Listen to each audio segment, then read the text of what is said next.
ಆತ್ಮೀಯ ಸ್ಪರ್ಧಾ ಮಿತ್ರರೇ, ಮಿಸ್ಟರ್ ಎಜೆ ಹರೀಶ್ 1432 ಯೂಟ್ಯೂಬ್ ಚಾನಲ್ಗೆ ಸ್ವಾಗತವನ್ನ ಬಯಸ್ತಾ ಇದ್ದೀನಿ. ಏನಪ್ಪಾ ಅಂದ್ರೆ ಇಷ್ಟು ದಿನ ಏನು ನೋಟಿಫಿಕೇಶನ್ ಇಲ್ಲ ಇಲ್ಲ ಅಂತ ಕರೆ ಮಾಡ್ತಾ ಇದ್ರಿ ಸ್ಪರ್ಧಾರ್ಥಿಗಳೇ. ಈಗ ನಿಮ್ಗಂತೂ ಹೆಂಗಾಗಿದೆ ಅಂದ್ರೆ ಈ ಕಡೆ ಒಂದೇ ಸರಿ ನಿಮ್ಗೆ ಯುಗಾದಿ ಹಬ್ಬ ಸಿಗ್ತಾ ಇದೆ, ದೀಪಾವಳಿ ಸಿಗ್ತಾ ಇದೆ. ದೀಪಾವಳಿಗೆ ಪಟಾಕಿ ಹೊಡೆಯೋಣ, ಇಲ್ಲ ಯುಗಾದಿಗೆ ಮೈಗೆ ಎಣ್ಣೆ ಹಚ್ಕೊಳ್ಳೋಣ ಅನ್ನೋ ಒಂದು ಕಾನ್ಸೆಪ್ಟ್ ಶುರು ಆಗ್ಬಿಟ್ಟಿದೆ. ಯಾವ್ದಕ್ ಓದ್ಬೇಕು, ಏನ್ ಮಾಡ್ಬೇಕು ಅನ್ನೋದು ಗೊಂದಲದಲ್ಲಿ ಇದ್ದೀರಿ. ಇವತ್ತು ಏನಪ್ಪಾ ಅಂದ್ರೆ ನಿನ್ನೆ ಆಲ್ರೆಡಿ ನೋಟಿಫಿಕೇಶನ್ ಆಗಿದೆ 10/7/2026 ಏನಪ್ಪಾ ಅಂದ್ರೆ VAO ಅಂದ್ರೆ ಗ್ರಾಮ ಆಡಳಿತ ಅಧಿಕಾರಿ. ಅರ್ಥ ಆಯ್ತಾ? ಗ್ರೌಂಡ್ ಲೆವೆಲ್ ಅಲ್ಲಿ ಇವರು ಏನೆಲ್ಲ ಮಾಡ್ತಾರೆ ಅನ್ನೋದ್ರ ಬಗ್ಗೆ ನಿಮ್ಗೆ ಸಾಕಷ್ಟು ಮಾಹಿತಿ ಕೊಡ್ತಾರೆ. ಈಗ ಒಂದು ಹಳ್ಳಿಯಲ್ಲಿ ಏನೇ ಒಂದು ವರ್ಕ್ ಆಗ್ಬೇಕಾದ್ರೂ ಒಂದು ಜಾತಿ ಪ್ರಮಾಣ ಪತ್ರ ಆಗಿರಬಹುದು ಅಥವಾ ವ್ಯಾಸಂಗ ದೃಢೀಕರಣ ಪತ್ರ ಆಗಿರ್ಬೋದು, ಹಾಗೆ ಮತ್ತೆ ನಿಮ್ಮ ಜನ್ಮಸ್ಥಳ ದೃಢೀಕರಣ ಪತ್ರ ಆಗಿರ್ಬೋದು, ಕೆಲವೊಂದೆಲ್ಲ ಪ್ರತಿಯೊಂದು ಇವರ ಸಮ್ಮುಖದಲ್ಲಿ ನಡೆಯುತ್ತೆ ಸ್ಪರ್ಧಾರ್ಥಿಗಳೇ. ತುಂಬಾ ಚೆನ್ನಾಗಿದೆ ಜಾಬು. ಅಂದ್ರೆ ಒಂದು ಏನಪ್ಪಾ ಅಂದ್ರೆ ಒಂದು ಪಂಚಾಯಿತಿಯಲ್ಲಿ ಇವರು ಏನು PDO ಅಂಡರ್ ಅಲ್ಲಿ ಬರ್ತಾರೆ ಇವರು. ಅರ್ಥ ಆಯ್ತಾ? ಇವರು PDOನ ಕೆಳಭಾಗದಲ್ಲಿ ಬರ್ತಾರೆ. ಅಂದ್ರೆ ಇವರ ಮಾಡಿದ ಫೈಲ್ಗಳನ್ನ PDO ಸಿಗ್ನೇಚರ್ ಆಗ್ತಾರೆ. ಈ ರೀತಿ ಎಲ್ಲಾ ಇರುತ್ತೆ. ಪ್ರತಿಯೊಂದು ಒಂದು ಅಂಡರ್ಸ್ಟ್ಯಾಂಡಿಂಗ್ ಮಾಡ್ಕೊಂಡು ಹೋಗೋ ಕೆಲಸ ಸ್ಪರ್ಧಾರ್ಥಿಗಳೇ. ಸಾಕಷ್ಟು ಜನ ಈಗಾಗಲೇ ನನ್ನ ಸ್ನೇಹಿತರು VAO ಆಗಿ ವರ್ಕ್ ಮಾಡ್ತಾ ಇದ್ದಾರೆ. ಯಾಕೆ ನೀವು VAOಗೆ ತುಂಬಾ ಫೋಕಸ್ ಮಾಡಬೇಕು ಅಂದ್ರೆ ತುಂಬಾ ಚೆನ್ನಾಗಿದೆ. ಅಂದ್ರೆ ಇದೊಂಥರ ಹೇಳ್ತಾರಲ್ವಾ, ಈಗ ಕರ್ನಾಟಕ ಅಡ್ಮಿನಿಸ್ಟ್ರೇಟಿವ್ ಸರ್ವಿಸ್ ಅಂತ ಏನ್ ಹೇಳ್ತಾರಲ್ವಾ KAS, ಅದೇ ರೀತಿ ಇದು ವಿಲೇಜ್ ಅಡ್ಮಿನಿಸ್ಟ್ರೇಟಿವ್ ಸರ್ವಿಸ್ ಅಂತ ಹೇಳ್ತೀನಿ ಸ್ಪರ್ಧಾರ್ಥಿಗಳೇ ನಾನು. ಯಾಕಂದ್ರೆ ತುಂಬಾ ಅದ್ಭುತವಾಗಿದೆ ಪೋಸ್ಟಿಂಗು. ಅಂದ್ರೆ ಜನರ ಜೊತೆ ಬೆರಿಬಹುದು, ಅವರ ಕಷ್ಟ ಸುಖಗಳಿಗೆ ಸ್ಪಂದಿಸಬಹುದು. ಪ್ರತಿಯೊಂದು ಅಂದ್ರೆ ನೀವು ಗ್ರೌಂಡ್ ಲೆವೆಲ್ ಅಲ್ಲಿ ನಿಮ್ಗೆ ಏನೆಲ್ಲ ವರ್ಕ್ ಆಗುತ್ತೆ. ಫಾರ್ ಎಕ್ಸಾಂಪಲ್ ಈಗ ಡಿಸ್ಟಿಕ್ ಲೆವೆಲ್ ಅಲ್ಲಿ DC ಹೆಡ್ ಆದ್ರೆ ನೀವು ವಿಲೇಜ್ ಲೆವೆಲ್ ಅಲ್ಲಿ ನೀವು ಅವರ ಇದಕ್ಕೆ ಒಂಥರ ಬಾಸ್ ಅಂತಾನೆ ಹೇಳ್ಬೋದು ಸ್ಪರ್ಧಾರ್ಥಿಗೆ. ತುಂಬಾ ಚೆನ್ನಾಗಿದೆ. ಮತ್ತೆ ಅಂದ್ರೆ ಜನರ ಸಮ್ಮುಖದಲ್ಲಿ ಅವರ ಕಷ್ಟ ಸುಖಗಳಿಗೆ ಆಗಿರ್ಬೋದು ಸ್ಪಂದಿಸಬಹುದು. ಪ್ರತಿಯೊಂದು ಒಂದು ಕೆಲಸ ತುಂಬಾ ಚೆನ್ನಾಗಿದೆ. ಆ ಕಾರಣದಿಂದ VAO ಆಲ್ರೆಡಿ ಸಾಕಷ್ಟು ಹುದ್ದೆಗಳು ಖಾಲಿ ಆಗಿದೆ. ಏನು ಕಾಲ್ ಮಾಡಿದ್ರೆ ಇದೇನಪ್ಪಾ ಅಂದ್ರೆ ಜಿಲ್ಲಾವಾರು ಮಾಡಿದ್ದಾರೆ ಸ್ಪರ್ಧಾರ್ಥಿಗಳೇ. ಅರ್ಥ ಆಯ್ತಾ? ನಿಮ್ಗೆ ಇಲ್ಲಿ ಏನಪ್ಪಾ ಅಂದ್ರೆ ಪ್ರಸ್ತುತ ನಿಮಗೆ ಜಿಲ್ಲಾವಾರು ಕರೆದಿದ್ದಾರೆ 505 ಪೋಸ್ಟ್ಗಳು ಖಾಲಾಗಿದೆ ಸ್ಪರ್ಧಾರ್ಥಿಗಳೇ. ಅಂದ್ರೆ ನೀವು ಪರ್ಟಿಕ್ಯುಲರ್ ಆಗಿ ಎಲ್ಲಾ ಡಿಸ್ಟಿಕ್ ಹಾಕಕ್ ಬರೋದಿಲ್ಲ. ಪರ್ಟಿಕ್ಯುಲರ್ ಆಗಿ ಈಗ ನೋಡಿ, ಇಲ್ಲಿ 21 ಜಿಲ್ಲೆಗಳಿದೆ. 21 ಜಿಲ್ಲೆಗಳಿಗೆ ಯಾವ್ದಕ್ಕಾದ್ರೂ ಒಂದಕ್ಕೆ ಮಾತ್ರ ಆಯ್ಕೆ ಮಾಡ್ಕೊಳ್ಳೋ ಸಾಧ್ಯತೆ ಇರುತ್ತೆ. ಬೆಂಗಳೂರು ನಗರ, ಬೆಂಗಳೂರು ಗ್ರಾಮಾಂತರ, ಚಿತ್ರದುರ್ಗ, ಚಿಕ್ಕಬಳ್ಳಾಪುರ, ಪ್ರತಿಯೊಂದು ಇದೆ ನಿಮಗೆ. 21 31 ಜಿಲ್ಲೆಗಳಲ್ಲಿ 21 ಜಿಲ್ಲೆಗಳು ಮಾತ್ರ ಏನ್ ಜಾಬ್ ಇದೆಯಲ್ಲ ಅದನ್ನ ತುಂಬಿಕೊಳ್ಳೋದಕ್ಕೆ ಸರ್ಕಾರ ಈಗಾಗಲೇ ಅಧಿಸೂಚನೆ ಹೊರಡಿಸಿದೆ.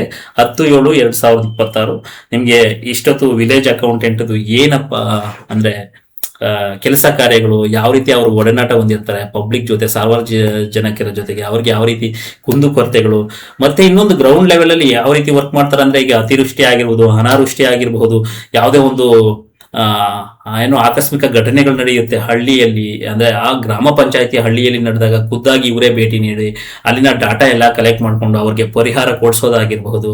ಒಂದು ಎಲ್ಲ ಪ್ರತಿಯೊಂದು ಇವ್ರು ಮಾಡ್ತಾರೆ. ಯಾವುದೋ ಒಂದು ಬಡವರಿಗೆ ಮನೆಯನ್ನ ಹಾಕೊಡೋದಾಗಿರ್ಬೋದು, ಪ್ರತಿಯೊಂದು ಇವರ ಸಮ್ಮುಖದಲ್ಲೇ ಆಗುತ್ತೆ ಸ್ಪರ್ಧಾರ್ಥಿಗಳೇ. ಅದಕ್ಕೆ ತುಂಬಾ ಗ್ರೌಂಡ್ ಲೆವೆಲ್ ಅಲ್ಲಿ ಇವರು ವಿಲೇಜ್ ಲೆವೆಲ್ ಅಲ್ಲಿ PDOಗಿಂತಾನೆ ಬೆಸ್ಟ್ ಅಂತ ಹೇಳ್ಬೋದು. ಯಾಕಂದ್ರೆ ಇವ್ರ ಫೈಲ್ ಮೂವ್ ಮಾಡಿದನ್ನ PDO ಒಂದ್ಸರಿ ರೆಫರೆನ್ಸ್ ಮಾಡ್ತಾರೆ. ಫಸ್ಟ್ ದ ಬೇಸಿಕ್ ಸ್ಟೆಪ್ ಅಂದ್ರೆ VAO. ಓಕೆನಾ? ತುಂಬಾ ಚೆನ್ನಾಗಿದೆ, ಅದ್ಭುತವಾಗಿದೆ ಕೆಲಸ ಮಾತ್ರ. ಸಾಕಷ್ಟು ಜನ ಹೇಳ್ತಿರ್ತಾರೆ ತುಂಬಾ ಚೆನ್ನಾಗಿದ್ಯಪ್ಪ, ಯಾವುದೋ ಒಂದು VAO ಆಗಿರೋದಕ್ಕೆ ಯಾವುದೋ ಒಂದು ಗ್ರಾಮ ಪಂಚಾಯತಿ ಹಳ್ಳಿಗಳನ್ನ ವಿಸಿಟ್ ಕೊಡ್ತಾ ಇರ್ತೀವಿ, ಕೆಲಸ ಮಾಡ್ತಾ ಇರ್ತೀವಿ ಅನ್ನೋದ್ರ ಬಗ್ಗೆ ಅವರು ಸಾಕಷ್ಟು ತಮ್ಮ ಖುಷಿಯ ವಿಚಾರಗಳನ್ನ ನಮ್ಮ ಜೊತೆ ಹಂಚ್ಕೊಳ್ತಾ ಇರ್ತಾರೆ. ಈಗ ನೋಡೋಣ, ನಿಮ್ಗೆ ಏನಪ್ಪಾ ಅಂದ್ರೆ ನಿನ್ನೆ ಅಂತೂ ಸುತ್ತೋಲೆ ಹೊಡಿಸ್ಬಿಟ್ಟಿದ್ದಾರೆ.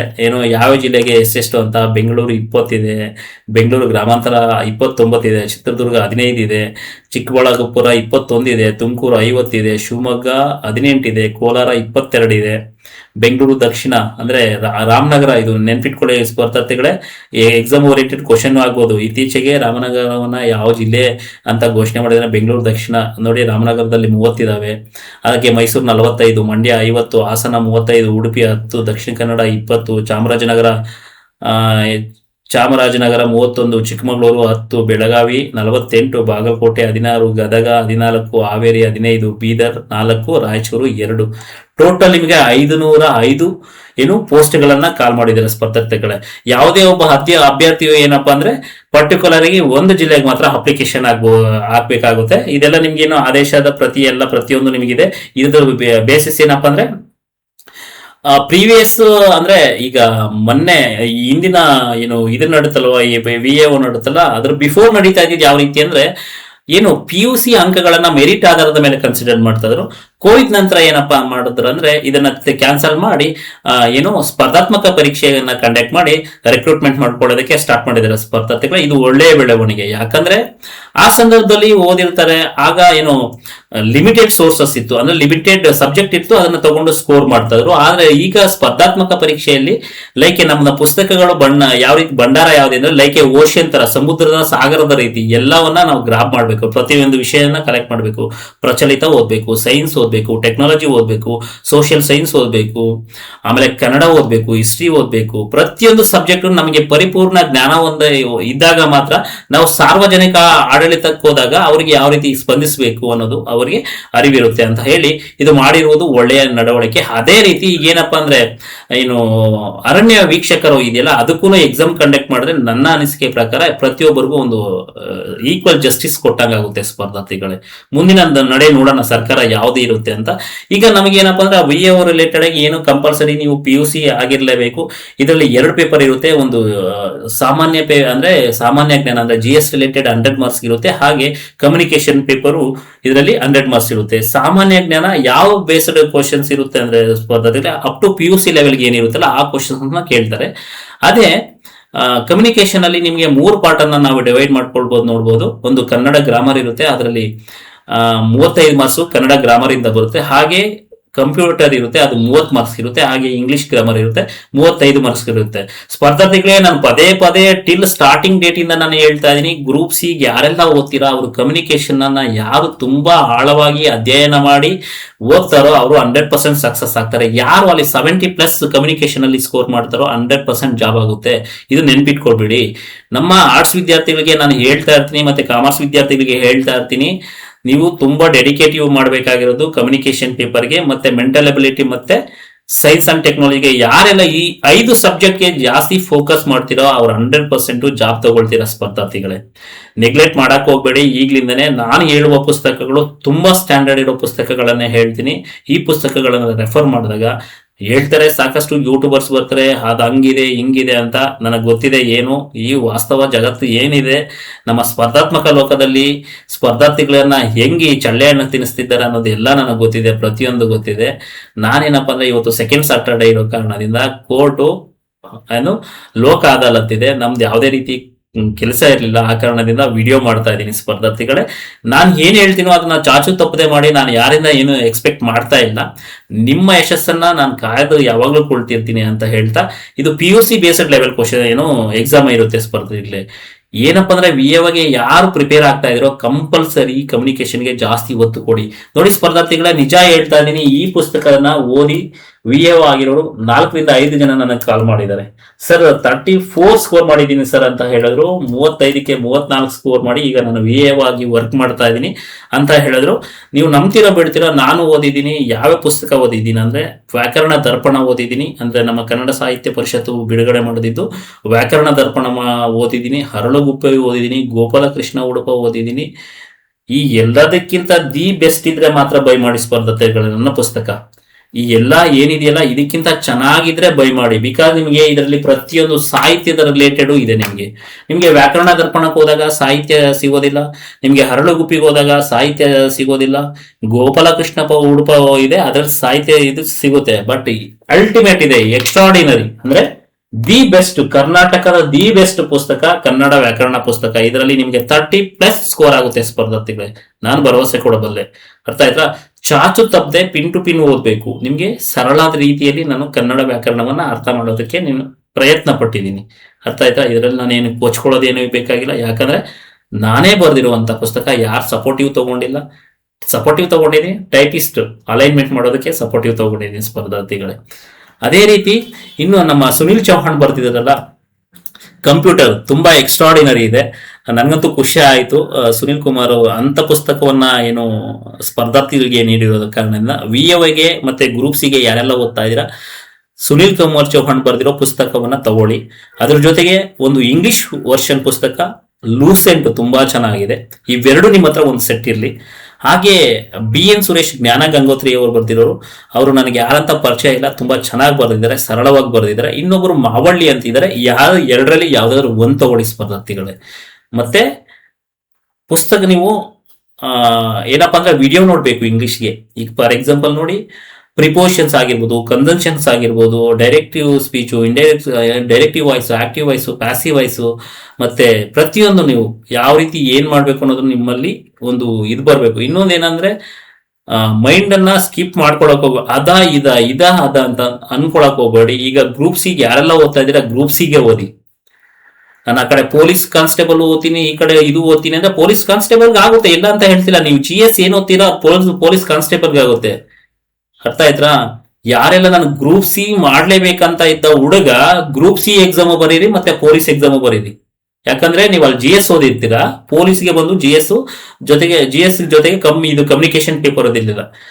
ಗ್ರೂಪ್ ಸಿಗೆ ತುಂಬಾ ಸ್ಟ್ಯಾಂಡರ್ಡ್ ಆಗಿ ಸ್ಟಡಿ ಮಾಡಿ. ಅಂದ್ರೆ ನೀವು ಓದೋದು ಯಾವ ರೀತಿ ಓದ್ಬೇಕಂದ್ರೆ ಸ್ಪರ್ಧಾರ್ಥಿಗಳೇ, ಈವನ್ VAO ಕ್ಲಿಯರ್ ಮಾಡ್ಬೇಕಂದ್ರೆ ನೀವು KS ಲೆವೆಲ್ಗೆ ತಯಾರಿ ಆಗ್ಬೇಕು. ನಾನು VAOಗೆ ತರನೇ ಓದ್ತೀನಿ ಅಂದ್ರೆ ಆಗೋದಿಲ್ಲ. ಮತ್ತೆ 3 ತಿಂಗಳಲ್ಲಿ ನಾನು ಕೋರ್ಸ್ ಮುಗಿಸ್ಕೊಡ್ತೀನಿ, 4 ತಿಂಗಳಲ್ಲಿ ಕೋರ್ಸ್ ಮುಗಿಸ್ಬಿಡ್ತೀನಿ ಅಂತೀರಾ ಸ್ಪರ್ಧಾರ್ಥಿಗಳೇ. ನೀವು ನಂಬ್ತೀರಾ ಬಿಡ್ತೀರಾ, ಕನ್ನಡ ಓದೋದಕ್ಕೆ ನಿಮ್ಗೆ ಸಿನ್ಸಿಯರ್ ಆಗಿ ಕೂತ್ಕೊಂಡ್ರೆ 1 ವಾರ ಓದಿದ್ರೆ ನೀವು 1 ವಾರ ಓದ್ಬೇಕು ಒಂದು ಪುಸ್ತಕನ. ಅರ್ಥ ಆಯ್ತಾ? ಅಷ್ಟು ಚೆನ್ನಾಗಿ. ಯಾಕಂದ್ರೆ ಈಗಾಗಲೇ ಯಾರೆಲ್ಲ ತಯಾರಿ ನಡೆಸ್ತಾ ಇದ್ದೀರಾ ಅವ್ರಿಗೇನು ಬರ್ಡನ್ ಆಗೋದಿಲ್ಲ, ಓದೋದಕ್ಕೇನು ತೊಂದರೆ ಆಗೋದಿಲ್ಲ. ಈಗೇನು ನಾನು ಕೆಲವೊಂದೆಲ್ಲ ಇನ್ಸ್ಟಿಟ್ಯೂಟ್ಗಳು ನೋಡಿದೀನಿ, 3 ತಿಂಗಳಲ್ಲಿ ಮುಗಿಸ್ಬಿಡ್ತೀನಿ, 6 ತಿಂಗಳು. ನೀವು 3 ತಿಂಗಳು ಅಲ್ಲಿ ಹೋಗಿ ಟೈಮ್ ಸ್ಪೆಂಡ್ ಮಾಡೋದಕ್ಕೆ 3 ತಿಂಗಳು ಆಗ್ಬಿಡುತ್ತೆ. ಎಕ್ಸಾಮ್ ಬಂದ್ಬಿಡುತ್ತೆ, ಎಕ್ಸಾಮ್ ಮುಗಿದೋಗುತ್ತೆ, ರಿಸಲ್ಟ್ ಅನೌನ್ಸ್ ಆಗುತ್ತೆ. ಇದೆಲ್ಲ ಯಾರಿಗೆ ಈಗ ಅಂದ್ರೆ 3 ತಿಂಗಳಲ್ಲಿ ಕೋರ್ಸ್ ಮುಗಿಸ್ಬಿಡ್ತೀವಿ, 40 ಡೇಸ್ ಕೋರ್ಸು, 50 ಡೇಸ್ ಕೋರ್ಸು ಅಂತ ಹೇಳ್ತಾ ಇದಾರಲ್ವಾ, ಇವ್ರು ಏನಂದ್ರೆ ಈಗಿನ ಸ್ಟೂಡೆಂಟ್ಸ್ಗೆ ಹೆಲ್ಪ್ ಆಗೋದಿಲ್ಲ. ಈಗ ಯಾರು ಜಾಯ್ನ್ ಆಗಿರ್ತಾರಲ್ಲ ಅವ್ರಿಗೆ ಮುಂದಿನ ಸಲಿಗೆ ಹೆಲ್ಪ್ ಆಗುತ್ತೆ ಹೊರತು ಈ ಪ್ರೆಸೆಂಟ್ ಸಿನಾರಿಯೋ ನಿಮ್ಗೆ ಯಾವುದೋ ಹೆಲ್ಪ್ ಆಗೋದಿಲ್ಲ. ಮತ್ತೆ ನಾನು ಸ್ಪರ್ಧಾರ್ಥಿಗಳಲ್ಲಿ ಇನ್ನೊಂದು ಏನಪ್ಪಾ ಮನವಿ ಅಂದ್ರೆ, ಯಾವುದೇ ಸಂಸ್ಥೆ ಒಂದು ಮಾಡೆಲ್ ಟೆಸ್ಟ್ ಮಾಡ್ತಾರಲ್ಲ, ಪ್ಲೀಸ್ ಎಲ್ಲರೂ ಜಾಯ್ನ್ ಆಗ್ಬಿಟ್ಟು ಯಾವ್ಯಾವುದು ನಿಮ್ಗೆ ಕ್ವಶನ್ ಪೇಪರ್ ಸಿಗುತ್ತೋ ಆದಷ್ಟು ಕ್ವಶನ್ ಪೇಪರ್ ಅನ್ನ ಸಾಲ್ವ್ ಮಾಡೋದಕ್ಕೆ ಟ್ರೈ ಮಾಡಿ. ಬಟ್ ಈಗ ಏನೆಲ್ಲ ಕೋಚಿಂಗ್ ತಗೊಂಡಿದ್ರ ಅಲ್ಲ, ಯಾವುದೇ ರೀತಿ ಯಾವ್ದು ಕೋಚಿಂಗ್ ತಗೊಳಕ್ ಹೋಗ್ಬೇಡಿ, ಯಾವುದಕ್ಕೂ ಕೋಚಿಂಗ್ ತಗೊಳ್ಬೇಡಿ. ಸಿನ್ಸಿಯರ್ ಆಗಿ ಲೈಬ್ರರಿಯಲ್ಲಿ ಕೂತ್ಕೊಳ್ಳಿ. ನಿಮ್ಮದೇ ಆದ ಒಂದು ಟೈಮ್ ಟೇಬಲ್ ಅಂತ ಫಾಲೋ ಮಾಡೋಕ್ಕಾಗೋದಿಲ್ಲ. ಈಗ ಏನಾದ್ರು ನಿಮ್ಗೆ ಓದ್ತಾ ಇರಿ, ನಿಮ್ಗೆ ಯಾವ್ದು ಡಿಫಿಕಲ್ಟ್ ಅನಿಸುತ್ತೋ ಅದಕ್ಕೆ ಜಾಸ್ತಿ ಫೋಕಸ್ ಮಾಡಿ. ಈಸಿ ಸಬ್ಜೆಕ್ಟ್ ಅನ್ನ ಸ್ವಲ್ಪ ಸ್ಕಿಪ್ ಮಾಡಿ ನಿಮ್ಗೆ ಯಾವ್ದು ಕಬ್ಬಿಣದ ಕಡಲೆ ಇದೆಯಲ್ಲ ಅಂತ ವಿಷಯಗಳನ್ನ ನೀವು ಏನು ಸ್ಟಡಿ ಮಾಡ್ಬೇಕು ಸ್ಪರ್ಧಾರ್ಥಿಗಳೇ. ನಿಮ್ಗೆ ಏನಾದ್ರೂ ಹೆಚ್ಚಿನ ಮಾಹಿತಿ ಬೇಕಾದ್ರೆ ನನ್ನ ನಂಬರ್ ಡಿಸ್ಪ್ಲೇ ಆಗ್ತಾ ಇರುತ್ತೆ. ಯಾವುದೇ ಕಾರಣಕ್ಕೂ ಮುಜುಗರ ಪಡಬೇಡಿ. ನಾನು ಏನು ಯೂಸರ್ ಫ್ರೆಂಡ್ಲಿ ಅಂತ ಹೇಳ್ತಾರೆ ಗೊತ್ತಾ, ಅಂದ್ರೆ ಸ್ಪರ್ಧಾರ್ಥಿಗಳಿಗೆ ಯೂಸರ್ ಫ್ರೆಂಡ್ಲಿ ಅಂದ್ರೆ ವಿಷಯವನ್ನ ಹಂಚ್ಕೊಳ್ಳೋದಕ್ಕೆ ಯೂಸರ್ ಫ್ರೆಂಡ್ಲಿ. ಯಾವುದೇ ಟೈಮಲ್ಲೂ ನೀವು ಕರೆ ಮಾಡಬಹುದು, ಎಲ್ಲರಿಗೂ ನಾನು ಸ್ಪಂದಿಸ್ತೀನಿ. ನೋಡಬಹುದು ಇದು ಡೇಟ್ ಯಾವಾಗ ಬಿಟ್ಟಿದ್ದಾರೆ ಅನ್ನೋದನ್ನು ಎಕ್ಸ್ಪ್ಲೇನ್ ಮಾಡ್ತಾ ಹೋಗ್ತೀನಿ ಸ್ಪರ್ಧಾರ್ಥಿಗಳೇ. ಈಗೇನಪ್ಪ ಅಂದ್ರೆ ಸಾಮಾನ್ಯ ಅಭ್ಯರ್ಥಿಗಳಿಗೆ 40 ವರ್ಷ ಅದೇ ಏಜ್ ರಿಲ್ಯಾಕ್ಸೇಷನ್ 5 years ಕೊಟ್ಟಿದ್ದಾರೆ. ಮತ್ತೆ SC/ST ಗೆ ಅದೇನು ಮೀಸಲಾತಿ ಇದೆಯಲ್ಲ, ರೋಸ್ಟರ್ ಎಲ್ಲ ರೆಡಿ ಮಾಡಿ ಅವೆಲ್ಲ ಪ್ರತಿಯೊಂದು ಅದೆಲ್ಲ ಅಡಾಪ್ಟ್ ಆಗುತ್ತೆ. ಇಲ್ಲಿ ನೋಡಿ, ಸಾಮಾನ್ಯ ಅಭ್ಯರ್ಥಿಗಳಿಗೆ 40 ವರ್ಷ ಇದೆ. ಮತ್ತೆ ಇಲ್ಲಿ ಅಂದ್ರೆ ಜನರಲ್ ಕ್ಯಾಟಗರಿಗೆ 40 ವರ್ಷ, ಮತ್ತೆ 2A 2B 3A 3B ಒಂದು 43 ವರ್ಷ ಇದೆ. ಹಾಗೆ ಪರಿಶಿಷ್ಟ ಜಾತಿ ಪಂಗಡ ಮತ್ತೆ ಪ್ರವರ್ಗವನಿಗೆ 45 ವರ್ಷ ಇದೆ. ಇದೆಲ್ಲ ನಿಮಗೆ ಮನೇನು ಎಕ್ಸ್ಪ್ಲೇನ್ ಮಾಡೋದು ಬೇಕಾಗಿಲ್ಲ. ಮತ್ತೆ ಸ್ಪರ್ಧಾರ್ಥಿಗಳೇ ನೋಡಿ, ನೀವು ಅಪ್ಲಿಕೇಶನ್ ಆನ್ಲೈನ್ಗೆ ಸ್ಟಾರ್ಟ್ ಆಗೋದೇ ಅಂದ್ರೆ 11/7 ಅಂದ್ರೆ ಅರ್ಜಿ ಸಲ್ಲಿಸಲು ಅಂದ್ರೆ ಇವತ್ತೇ ಸ್ಪರ್ಧಾರ್ಥಿಗೆ ತುಂಬಾ ಖುಷಿ ಆಯ್ತು. 11/7 ಇವತ್ತು ಸ್ಟಾರ್ಟ್ ಆಗುತ್ತೆ. ಕ್ಲೋಸ್ ಬಂದು 30/7/2026 ಇದೇ ತಿಂಗಳು 30ನೇ ತಾರೀಕು ಕೊನೆ, ಅಂದ್ರೆ 30ನೇ ತಾರೀಕು ಕ್ಲೋಸ್ ಆಗುತ್ತೆ ಅಪ್ಲಿಕೇಶನ್ ಹಾಕೋದಕ್ಕೆ. ಮತ್ತೆ ಫೀಸ್ ಕಟ್ಟೋದಕ್ಕೆ 31/7/2026 ಶುಲ್ಕವನ್ನ ಮಧ್ಯರಾತ್ರಿ ಒಳಗಡೆ ಕಟ್ಟಬೇಕು. ಅರ್ಥ ಆಯ್ತಾ? ಯಾವುದೇ ಕಾರಣಕ್ಕೂ ಅಪ್ಲಿಕೇಶನ್ ಹಾಕ್ಬೇಕಾದ್ರೆ ತಪ್ಪು ಮಾಡಕ್ ಹೋಗ್ಬೇಡಿ. ಸ್ವಲ್ಪ ಕೂಲಂಕುಷವಾಗಿ ಎಕ್ಸ್ಪರ್ಟ್ ಹತ್ರ ಹೋಗಿ. ನೀವು ಆನ್ಲೈನ್ ಅಪ್ಲಿಕೇಶನ್ ಹಾಕ್ಬೇಕಾದ್ರೆ ನಾನು ಮೊಬೈಲಲ್ಲಿ ಹಾಕ್ಬಿಡ್ತೀನಿ, ಗೊತ್ತಿಲ್ದಿರೋ ನಾವೇ ಫ್ರೆಂಡ್ಸ್ ಸರ್ಕಲ್ ಹಾಕ್ತೀನಿ, ಇದೆಲ್ಲ ಈ ತಪ್ಪುಗಳು ಮಾಡಕ್ ಹೋಗ್ಬೇಡಿ. ಯಾಕಂದ್ರೆ ಸಾಕಷ್ಟು ಜನ ಈಗ PC ಹುಡುಗರು ಸರ್ ಎಡಿಟ್ ಆಪ್ಷನ್ ಕೊಟ್ಟಿರ್ಲಿಲ್ಲ ಅಂತ ಮತ್ತೆ ಏನೋ ಎಡಿಟ್ ಆಪ್ಷನ್ ಕೊಟ್ಟಿದ್ದಾರಂತೆ. ಅದನ್ನೆಲ್ಲ ಕೂಲಂಕುಷವಾಗಿ ನೋಡ್ಕೊಂಡು ಹಾಕಿ. ಮತ್ತೆ ಸ್ವಲ್ಪ ಇಲ್ಲಿ ಇದೆಯಲ್ಲ ಏನಪ್ಪಾ ಅಂದ್ರೆ ನಿಮ್ಗೆ ಇಲ್ಲಿ ಇದೆಯಲ್ವಾ ಜಿಲ್ಲಾವಾರು ನೋಡ್ಕೊಂಡು ಹಾಕಿ. ಯಾಕಂದ್ರೆ ನಂದು PDO ಆ ಟೈಮಲ್ಲಿ ಜಸ್ಟ್ ಮಿಸ್ ಆಗಿತ್ತು. ನಾನು ಹಾಕಿದ್ದು ಗದಗ ಹಾಕಿದ್ದೆ, ಸ್ವಲ್ಪದ್ರಲ್ಲಿ ಮಿಸ್ ಆಯ್ತು. ಈ ರೀತಿ ಆಗ ನಾವು ಬರೆದಾಗ PDO ಜಿಲ್ಲಾವಾರು ಕೇಳಿದ್ರು. ಆ ಕಾರಣದಿಂದ ಏನಂದ್ರೆ ಸ್ಪರ್ಧಾರ್ಥಿಗಳ ನೀವು ದಯವಿಟ್ಟು ನೋಡಿಕೊಂಡು ಸ್ವಲ್ಪ ಎಲ್ಲಿ ಪೋಸ್ಟ್ ಜಾಸ್ತಿ ಇದೆ ಮತ್ತೆ ಎಲ್ಲಿ ಕಡಿಮೆ ಇದೆ ಇದನ್ನೆಲ್ಲ ಸ್ವಲ್ಪ ಇದನ್ನ ಟ್ರಿಕ್ಸ್ ಯೂಸ್ ಮಾಡಿ ಹಾಕಿ. ಓಕೆ, ಬೇರೆ ಏನಾದ್ರು ಮಾಹಿತಿ ಬೇಕಾದ್ರೆ ನನಗೆ ಕೇಳಿ. ಮತ್ತೆ ಯಾವ ರೀತಿ ಓದಬೇಕು ಅನ್ನೋದನ್ನ ಹೇಳಿದ್ದೀನಿ, ಏನೆಲ್ಲ ಮಾಡಬೇಕು ಅಂತ ಹೇಳಿದ್ದೀನಿ. ಮತ್ತೆ ಸ್ವಲ್ಪ ಸ್ಟಡಿ ಕಡೆ ಫೋಕಸ್ ಮಾಡಿ. 90% ಸ್ಟಡಿ, 10% ಎಂಜಾಯ್ಮೆಂಟ್. ಅರ್ಥ ಆಯ್ತಾ ಸ್ಪರ್ಧಾರ್ಥಿಗಳೇ? ಇದು ಫೀಸ್ ಶುಲ್ಕ ಬಂದು 750 ರೂಪಾಯಿ ಇದೆ. ಇವ್ರು ನೋಡಿ, ಇವ್ರಿಗೇನು ಕರ್ನಾಟಕ ಸರ್ಕಾರ ಏನ್ ಮಾಡ್ತಾ ಇದೆ ಅಂದ್ರೆ ವಿದ್ಯಾರ್ಥಿಗಳಿಂದ ಒಂದ್ ಸ್ವಲ್ಪ ನೋಟಿಫಿಕೇಶನ್ ಮಾಡೋದು, ಲಕ್ಷ ಕೋಟಿ ಹಗರಣ ಮಾಡೋದು. ಇದಂತೂ ಇದನ್ನ ನೋಡಿ. ಆಗ KPSC ನಡೆಸ್ತಾ ಇದ್ದಿದ್ದು ಫೀಸ್ ಶುಲ್ಕ ಇಟ್ಟಿದ್ರೆ ಚೆನ್ನಾಗಿರ್ತಿತ್ತು. ಎಲ್ಲಿಂದ ತಂದರು ಈ ತರ ಬಡ ವಿದ್ಯಾರ್ಥಿಗಳು? ಎಲ್ಲಿಂದ ತಂದು ಕಟ್ಬೇಕು? 750 ರೂಪಾಯಿ ಅರ್ಜಿ ಶುಲ್ಕ ಮತ್ತೆ ಪ್ರಕ್ರಿಯೆ ಅದ್ರ ಪ್ರೊಸೆಸಿಂಗ್ ಚಾರ್ಜ್ 250. ಎಲ್ಲಿಂದ ತಂದು ಕಟ್ತಾರ ಪಾಪ ಬಡ ಹುಡುಗರು ಅಂತ ನನಗೂ ಗೊತ್ತಾಗ್ಲಿಲ್ಲ. ಇದ್ರ ಬಗ್ಗೆ ಸಾಕಷ್ಟು ಬಾರಿ ಹೇಳಿದ್ದಾರೆ ನೋಡಿ. ಮತ್ತೆ ಎಕ್ಸಾಮ್ ಯಾವ ರೀತಿ ಅಂದ್ರೆ ನೋಡಿ, ಬೆಳಗ್ಗೆ 10ರಿಂದ 12ವರೆಗೆ ಒಂದು ಪೇಪರ್ ಇರುತ್ತೆ, ಅಂದ್ರೆ ಸಾಮಾನ್ಯ ಜ್ಞಾನ ಇರುತ್ತೆ, GS ಪೇಪರ್ ಇರುತ್ತೆ. ಮಧ್ಯಾಹ್ನ ಬಂದು ಕಮ್ಯುನಿಕೇಶನ್ ಪೇಪರ್ ಇರುತ್ತೆ. ಮತ್ತೆ ಇಲ್ಲಿ ಎಲ್ಲ OMR ನೋಡಿ, ಅವನು KA ಕೊಟ್ಟಿರೋದ್ರಿಂದ ಇಲ್ಲಿ ಆಪ್ಷನ್ 5 ಇರುತ್ತಲ್ವಾ, ಇದಕ್ಕೆ ಟೈಮ್ ಎಷ್ಟಂತ ನನ್ಗೆ ಗೊತ್ತಾಗಲಿಲ್ಲ ಸ್ಪರ್ಧಾರ್ಥಿಗಳೇ. ನೋಡಿ, ಅದನ್ನ ನೀವು ನೋಡ್ಕೊಳ್ಳಿ, ಟೈಮ್ ಎಷ್ಟು ಕೊಟ್ಟಿದ್ದಾರೆ ಏನು ಅಂತ. 2 ಗಂಟೆ ಕೊಟ್ಟಿದ್ದೇನೆ ಸ್ಪರ್ಧಾರ್ಥಿಗಳ. ಮೊದಲೆಲ್ಲ ಏನಂದ್ರೆ 1.5 ಗಂಟೆ ಕೊಡ್ತಾ ಇದೆ. ಈಗ ಆಪ್ಷನ್ 5 ಕೊಟ್ಟಿರೋದ್ರಿಂದ ಸ್ವಲ್ಪ ಇನ್ಕ್ರೀಸ್ ಮಾಡಿದ್ದಾನೆ. ಇದು ಒಂಥರ ಒಳ್ಳೆ ಬೆಳವಣಿಗೆ. ಮತ್ತೆ ಕನ್ನಡ ಕಡ್ಡಾಯ ಇದೆಯಲ್ಲ, ಕನ್ನಡ ಕಡ್ಡಾಯ ಇದೆಯಲ್ಲ, ಅದಕ್ಕೂ ಹೆಲ್ಪ್ ಆಗುತ್ತೆ ಸ್ಪರ್ಧಾರ್ಥಿಗಳೇ. ಇನ್ನು ಯಾರೆಲ್ಲ ಬೈ ಮಾಡಿಲ್ಲ, ನಿಮ್ಮ ಹತ್ತಿರದ ಪುಸ್ತಕದ ಧಾರವಾಡದಲ್ಲಿ ವಿರಾಜಲ್ಲಿ ಇದೆ, ಹಾಗೆ ಮತ್ತೆ ಸಿದ್ದೇಶ್ವರದಲ್ಲಿ ಇದೆ, ಜೊತೆಗೆ ಏನಪ್ಪಾ ನಾಗರಾಜ್ ಬುಕ್ ಹೌಸ್ ಅಲ್ಲಿ ಇದೆ, ಮತ್ತೆ ಬಸವ ಲಿಂಗ ಅಂತ ಅವ್ರದ್ದು ಯಾವುದು ಬಸವ ಬುಕ್ ಹೌಸ್ ಅಲ್ಲಿ ಇದೆ. ಹಾಗೆ ಬೆಂಗಳೂರಿನ ಸಪ್ನದಲ್ಲಿದೆ, ನವ ಕರ್ನಾಟಕದಲ್ಲಿ RS ವರ್ಡ್ ಅಲ್ಲಿ ಇದೆ, ಎಲ್ಲದರಲ್ಲೂ ಇದೆ. ನಿಮ್ಗೆ ಏನೇ ಬೇಕಾದ್ರೂ ಕ್ವೈರೀಸ್ ಇದೆ ಕೇಳಿ. ಸರ್, ಯಾವ ಪುಸ್ತಕ ನಾನು ಹೇಳಿದ ಪುಸ್ತಕಗಳನ್ನ ಯಾರೆಲ್ಲ ಚಾಚು ತಪ್ಪದೆ ಓದ್ತಿದ್ದೆ, ಇದ್ರಲ್ಲಿ ನನಗೇನು ನನ್ನ ಪುಸ್ತಕ ಸೇಲ್ ಆಗ್ಲಿ, ನನಗೆ ಗೊತ್ತಿದೆ ಏನಿದೆ ನನ್ನ ಪುಸ್ತಕದಲ್ಲಿ ಬಂಡವಾಳ ಅಂತ. ಸ್ಪರ್ಧಾರ್ಥಿಗಳ ಕೈ ತಲುಪಬೇಕು. ಮತ್ತೆ ನಾನು ಯಾರನ್ನು ಹೋಗಿ ಸರ್ ಪುಸ್ತಕ ಪ್ರಮೋಷನ್ ಮಾಡಿ ಅವೆಲ್ಲ ಸೀನ್ ಇಲ್ಲ ನನ್ನ ಹತ್ರ. ಕಂಟೆಂಟ್ ಚೆನ್ನಾಗಿದೆ, ತುಂಬಾ ಫೀಡ್ಬ್ಯಾಕ್ ಬಂದಿದೆ, ಅದ್ರ ಬಗ್ಗೆ ನಾನು ಹೇಳ್ತಾ ಇದ್ದೀನಿ. ನಿಮ್ಮ ಯಶಸ್ಸಿಗೆ ನಾನು ಯಾವಾಗಲೂ ಕಾದು ಕುಳಿತಿರ್ತೀನಿ ಅಂತ ಹೇಳ್ತಾ ಇಂದಿನ ವಿಡಿಯೋವನ್ನ ಮುಕ್ತಾಯಗೊಳಿಸ್ತಾ ಇದ್ದೀನಿ. ಸಾಧ್ಯವಾದ್ರೆ ಇನ್ನೂ ಒಂದು 2 ವಿಡಿಯೋವನ್ನ ಅಪ್ಲೋಡ್ ಮಾಡ್ತೀನಿ. ಲ್ಯಾಂಡ್ ಸರ್ವೇಯರ್ ಇದೆ, ಹಾಗೆ ಮತ್ತೆ ಇನ್ನು ಈಗ ಯಾವುದು PC ಎಲ್ಲ ಕಾಲಾಗಿದ್ದಿಲ್ಲ, ಅದ್ರ ಬಗ್ಗೆನೂ ಮಾಹಿತಿ ಕೊಡ್ತೀನಿ. ಯಾವ ರೀತಿ ಓದಬೇಕು, ಏನ್ ಮಾಡಬೇಕು, ಪ್ರತಿಯೊಂದು ಯಾವುದೇ ಟೈಮಲ್ಲಿ ಕಾಲ್ ಮಾಡಿ ಅಂತ ಹೇಳ್ತಾ ಇಂದಿನ ವಿಡಿಯೋವನ್ನ ಮುಕ್ತಾಯಗೊಳಿಸ್ತಾ ಇದ್ದೀನಿ. ಎಲ್ಲರಿಗೂ ಧನ್ಯವಾದಗಳು ಸ್ಪರ್ಧಾರ್ಥಿಗಳೇ.